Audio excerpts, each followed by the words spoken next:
Dear students and dear friends, स्वागत है अपने चैनल पॉलिटिकल साइंस एसबीएम में। मैं विकास। प्यारे दोस्तों, आइए आज हम लोग पढ़ते हैं भारत का संवैधानिक विकास या कॉन्स्टिट्यूशनल डेवलपमेंट ऑफ इंडिया से संबंधित बेहद महत्वपूर्ण एमसीक्यूज। ये जो ऑब्जेक्टिव क्वेश्चंस हैं या वस्तुनिष्ठ प्रश्न, जो भी students BA first semester political science से हैं या MA first semester political science से, या जो भी आप किसी भी एग्ज़ाम की तैयारी करते हैं जो उसमें आपका संविधान या पॉलिटी या राज्य व्यवस्था से जो संबंधित सेक्शन है, उसका बेहद महत्वपूर्ण पार्ट है ये। तो इससे पहले हम लोग जो संवैधानिक विकास का जो वीडियो है उसमें हम लोग पहले 50 क्वेश्चंस को सॉल्व कर चुके हैं। अब आगे हम लोग 50 जो क्वेश्चन नंबर 50 है उससे आगे सॉल्व करते हैं। सॉल्व करने से पहले आपसे रिक्वेस्ट है कि जिन साथियों ने अब तक चैनल को सब्सक्राइब नहीं किया है या जो भी साथी पहली बार चैनल पर विजिट कर रहे हैं, तो प्लीज़ आप चैनल को सब्सक्राइब कीजिए, साथ ही वीडियो को लाइक कीजिए और अपने दोस्तों में अधिक से अधिक शेयर कीजिए। तो आइए पहला क्वेश्चन देखते हैं। सॉरी, इस पार्ट का जो पार्ट 2 है, तो इसका पहला क्वेश्चन नंबर 51 कि निम्नलिखित किस एक्ट के द्वारा ईस्ट इंडिया कंपनी पर संसदीय निरीक्षण की शुरुआत हुई?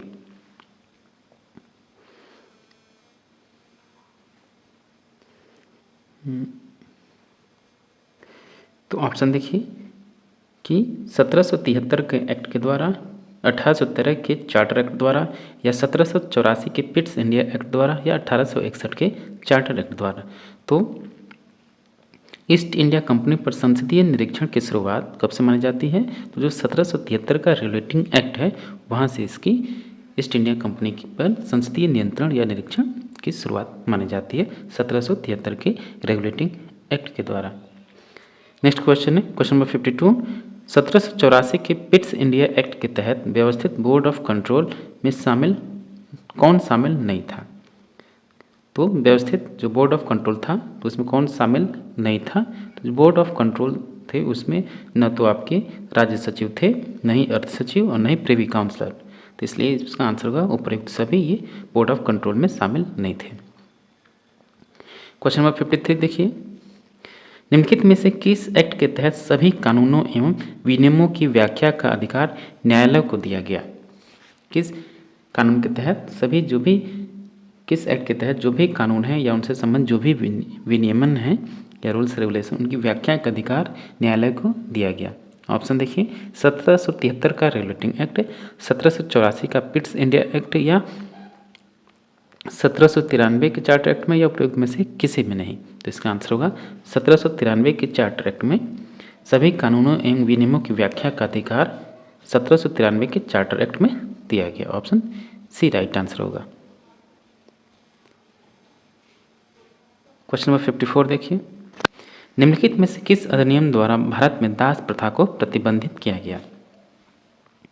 किस अधिनियम द्वारा भारत में दास प्रथा को प्रतिबंधित किया गया?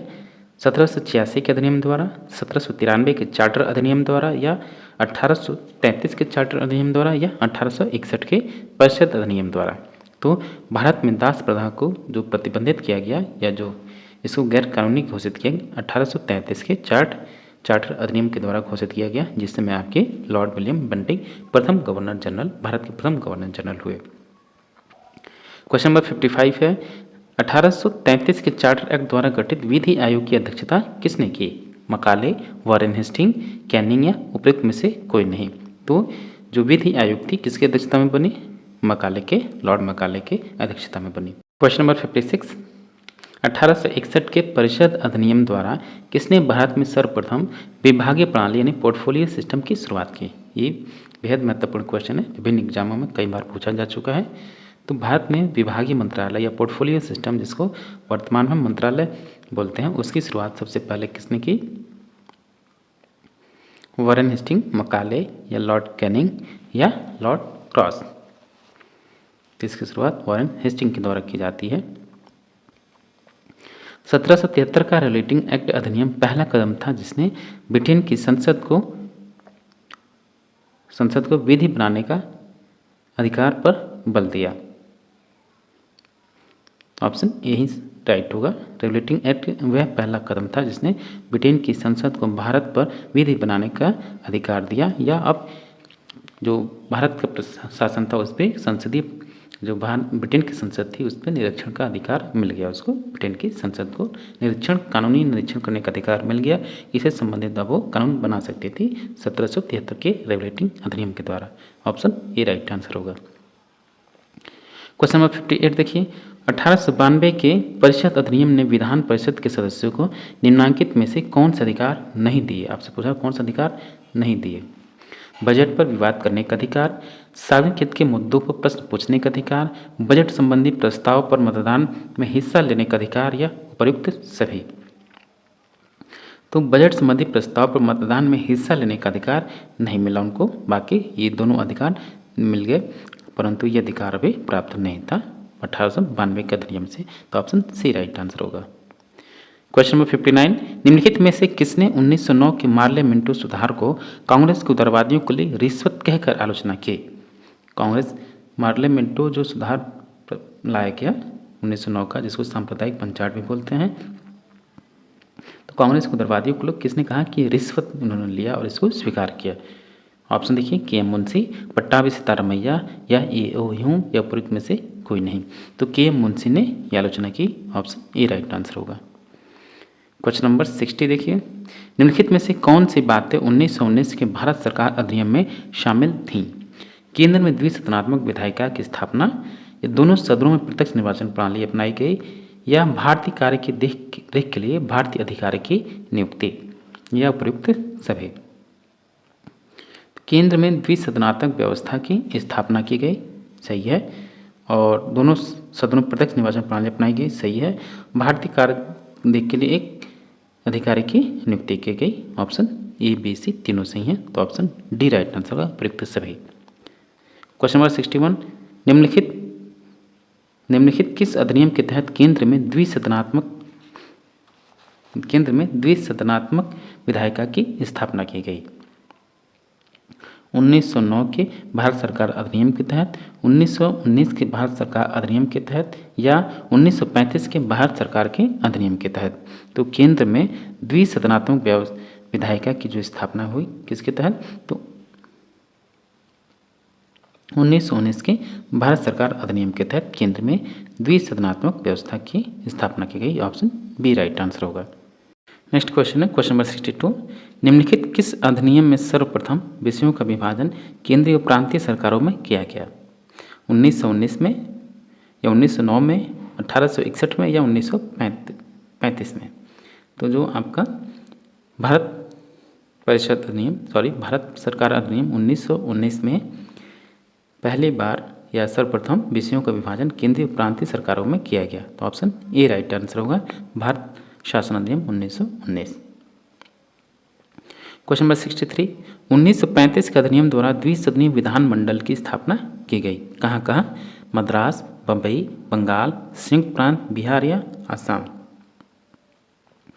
तो पहली बार द्विसदनीय विधानमंडल की जो व्यवस्था मद्रास, बम्बई और बंगाल, ये पहले जो उनकी शक्तियाँ थी छीन ली गई थी, मद्रास और बम्बई की, बंगाल की, इनको पुनः वापस किया गया, और संयुक्त प्रांत और बिहार में, आसाम में नए विधानमंडल की स्थापना की गई। तो इसलिए इसका आंसर 1 2 3 4 5 6 यानी ऑप्शन डी राइट आंसर होगा। क्वेश्चन नंबर 64 है, 1892 के अधिनियम की प्रमुख विशेषता क्या थी? तो 1892 की जो प्रमुख विशेषताएं थी वो ये था कि पहली बार उत्तरदायी शासन की स्थापना की शुरुआत की गई। ऑप्शन सी राइट आंसर होगा। क्वेश्चन नंबर 65, 1919 के अधिनियम के प्रस्तावना में निम्न बातें थीं। तो 1919 के अधिनियम में जो प्रस्तावना में क्या क्या बातें थीं? प्रशासन में भारतीयों का संपर्क बढ़ाया जाए, उनकी हिस्सेदारी बढ़ाई जाए, और स्वशासन के संस्थाओं का विकास किया जाए। तो उत्तरदायी शासन की शुरुआत यहीं से मानी जाती है। तो 1919 के भारत शासन अधिनियम में प्रशासन में भारतीयों का संपर्क बढ़ाया जाए, ये भी उसकी विशेषता थी प्रस्तावना में, और स्वशासन के संस्थाओं का विकास किया जाए, ये भी प्रस्तावना में शामिल था। ए और बी दोनों सही हैं, तो ऑप्शन सी राइट आंसर होगा। क्वेश्चन नंबर 66, भारत सरकार की द्वैध व्यवस्था प्रारंभ की गई। जो भारत सरकार की जो द्वैध व्यवस्था है, जो डायरकी सिस्टम है, कब प्रारंभ की गई? तो ये 1919 के अधिनियम में प्रारंभ की गई। द्वैध शासन का मतलब यह है कि प्रांतों में भी शासन हो और प्रांतों में भी द्विस्तरीय शासन, दो प्रकार की सरकार हो, एक गवर्नर जनरल की और गवर्नर की शासन और साथ ही एक बार और जो मंत्रिमंडल और गवर्नर की दो उत्तरदायी शासन, दो प्रकार के सरकार चल रही थी। द्वैत शासन था, कुछ विषयों पे गवर्नर स्वतंत्र था और कुछ विषयों पे मंत्री परिषद और गवर्नर काम करते थे साथ मिलकर, इसलिए हम इसको कहते हैं द्वैत शासन व्यवस्था, जो कि 1919 के अधिनियम की विशेषता थी। तो ऑप्शन सी राइट आंसर होगा। क्वेश्चन नंबर 67 है, केंद्र में प्रथम बार द्विसदनात्मक व्यवस्था स्थापित की गई। केंद्र में द्विसदनीय व्यवस्था पहली बार कब प्रारंभ की गई? 1892 में, 1909 में या 1919 में या 1935 में? तो 1919 के भारत शासन अधिनियम में पहली बार केंद्र में द्विसदनात्मक व्यवस्था प्रारंभ किया गया। ऑप्शन सी राइट आंसर होगा। क्वेश्चन नंबर 68 है, किस अधिनियम द्वारा देशी रियासतों का अधिराज्य समाप्त हो गया? भारतीय संविधान द्वारा, 1935 के अधिनियम द्वारा, प्रिवी पर्स उन्मूलन द्वारा या इंडियन इंडिपेंडेंट एक्ट 1947 के द्वारा? तो भारत में जो देशी रियासतों का अधिराज्य कब समाप्त हुआ? जो इंडियन इंडिपेंडेंट एक्ट यानी भारतीय स्वतंत्रता अधिनियम 1947 के द्वारा देशी रियासतों का अधिराज्य समाप्त कर दिया गया। ऑप्शन डी राइट आंसर होगा। क्वेश्चन नंबर 69, किस एक्ट द्वारा भारतीय सचिव की स्थापना हुई? तो किस अधिनियम के द्वारा भारत में भारतीय सेक्रेटरी ऑफ इंडिया स्टेट की स्थापना की गई? तो इसका आंसर होगा ऑप्शन डी, जो भारत परिषद अधिनियम 1858 है, इसके तहत भारत सचिव की स्थापना की गई। ऑप्शन डी राइट आंसर होगा। क्वेश्चन नंबर 70, भारत सरकार अधिनियम 1935 ने संघीय व्यवस्थांतर्गत प्रांतों में किस नियम को स्थापित किया? प्रांतों के स्वायत्ता प्रजातंत्र, प्रांतों में प्रत्यक्ष प्रजातंत्र, प्रांतीय स्वायत्तता या द्वैत शासन प्रणाली? तो भारत शासन अधिनियम 1935 के द्वारा प्रांतों में को स्वायत्तता प्रदान की गई, प्रांतीय स्वायत्तता प्रदान की गई। ऑप्शन सी राइट आंसर होगा। नेक्स्ट क्वेश्चन है क्वेश्चन नंबर 71, मंत्रिमंडल मिशन कब भारत आया? 1942, 1945 या 1931 या 1946? जो कैबिनेट मिशन इसी को बोलते हैं मंत्रिमंडल मिशन। 1946 में मंत्रिमंडल का मिशन आया भारत में। नेक्स्ट क्वेश्चन है क्वेश्चन नंबर 72, संघीय न्यायालय की स्थापना किस अधिनियम में की गई?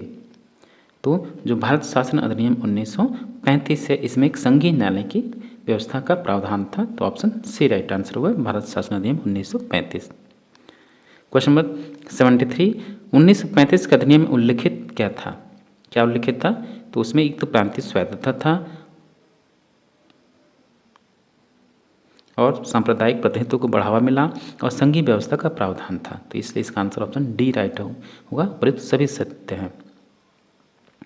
क्वेश्चन नंबर 74, किस संवैधानिक अधिनियम में प्रस्तावना नहीं था?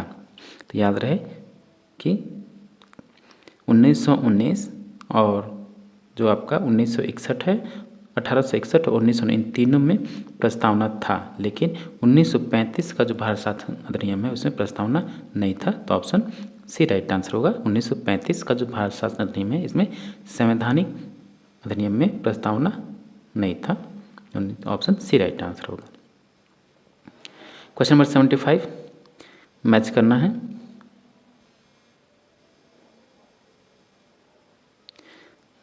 (1215) मैग्ना कार्टा, 1628 जो आपका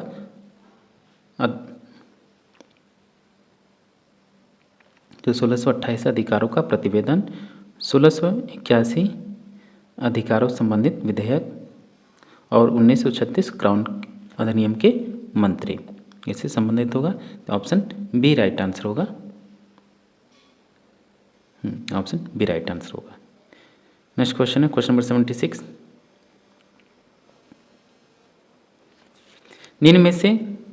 निम्न में से कौन सा अधिनियम ने ब्रिटेन में एक ऐसे नियंत्रण बोर्ड की स्थापना का प्रावधान किया जिसके माध्यम से ब्रिटिश सरकार भारत में ईस्ट इंडिया कंपनी की दीवानी, सैनिक और राजस्व संबंधित सभी मामलों पर पूरी तरह से नियंत्रण रख सके? तो ये जो आपका 1833 का जो चार्टर अधिनियम था, यहाँ से क्या शुरुआत होता है, अब केंद्रीय जो क्या मतलब आपका जो ब्रिटिश सरकार है, यहाँ से जो इसके जितने भी व्यापारिक अधिकार थे वो सारे के सारे समाप्त कर दिए गए। केवल वो सांसद शासन संबंधी कार्यों पर काम तो कर दिए, लेकिन रेगुलेट करने का या उस पर नज़र रखने का जो नियंत्रण हुआ 1833 के चार्टर अधिनियम से ईस्ट इंडिया की कंपनी की जो भी दीवाने सैनिक और राजस्व संबंधी कार्य थे उससे पूरी तरह कौन नियंत्रण कर रहा था, ब्रिटिश सरकार।